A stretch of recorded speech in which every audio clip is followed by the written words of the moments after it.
Hello दोस्तों, मैं सुरेंद्र पवार आपका स्वागत करता हूं गणेश स्टडी कॉन्सेप्ट में।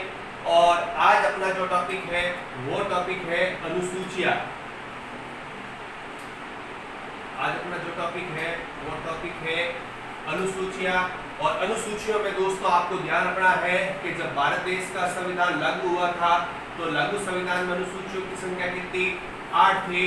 और अगर वर्तमान संविधान की बात करते हैं तो वर्तमान संविधान में जो अनुसूचियों की संख्या है वो है 12।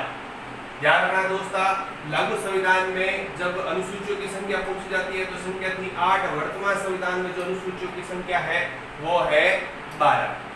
अब तो महत्वपूर्ण अनुसूचियां जैसे 12 अनुसूचियां है और 12 अनुसूचियों में क्या क्या लिखा हुआ है।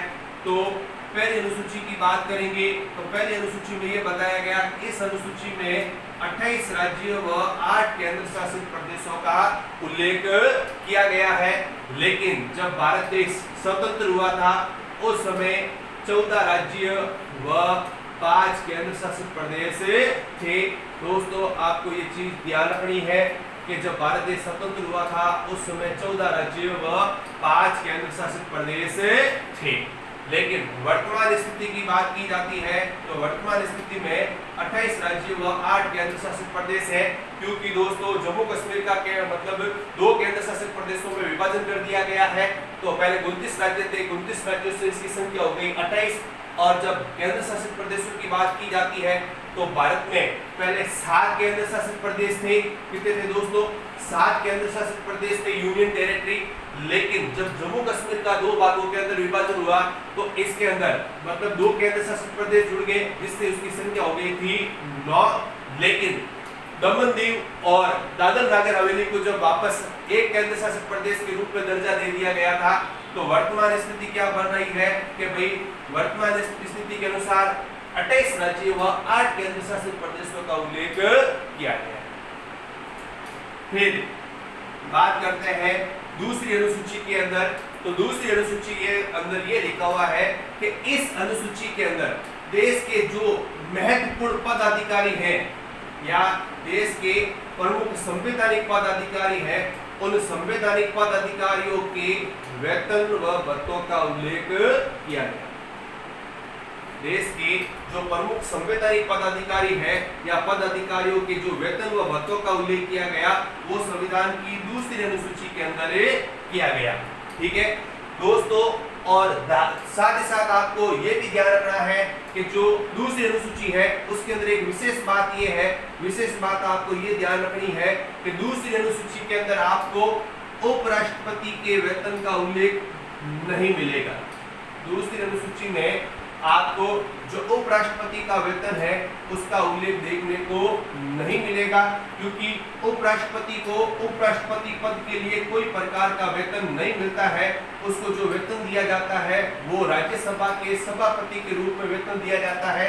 दोस्तों ध्यान रखना, उपराष्ट्रपति को जो वेतन मिलता है वो राज्यसभा के सभापति के रूप में वेतन मिलता है। उपराष्ट्रपति पद के लिए उसको कोई प्रकार का वेतन नहीं मिलता है।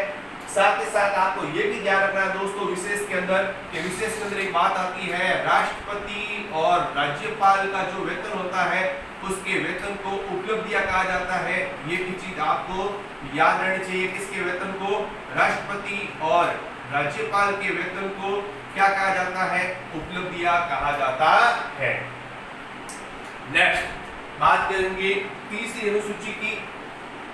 तीसरी अनुसूची के अंदर क्या लिखा हुआ है कि भारत देश के जो प्रमुख संवैधानिक पदाधिकारी हैं, भारत देश के जो प्रमुख संवैधानिक पदाधिकारी हैं उन संवैधानिक पदाधिकारियों की जो शपथ का उल्लेख है वो शपथ का उल्लेख संविधान की तीसरी अनुसूची के अंदर किया गया। दोस्तों ध्यान रखना, देश के प्रमुख संवैधानिक पदाधिकारियों की अगर शपथ का उल्लेख देखने को मिलता है तो वो देखने को मिलता है किसके अंदर? संविधान की तीसरी अनुसूची के अंदर देखने को मिलता है।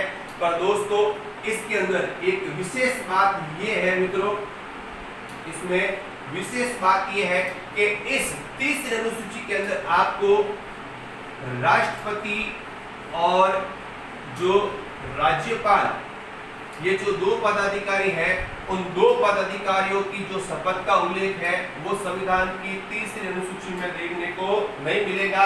और वो दो पदाधिकारी कौन कौन से हैं? राष्ट्रपति और राज्यपाल। और राष्ट्रपति और राज्यपाल की बात की जाती है, ये दोनों ही पदाधिकारी संविधान की रक्षा की शपथ ग्रहण करते हैं। ये चीज आपको ध्यान रखनी है। संविधान की रक्षा की शपथ जो ग्रहण करते हैं वो शपथ ग्रहण करते हैं राष्ट्रपति और राज्यपाल।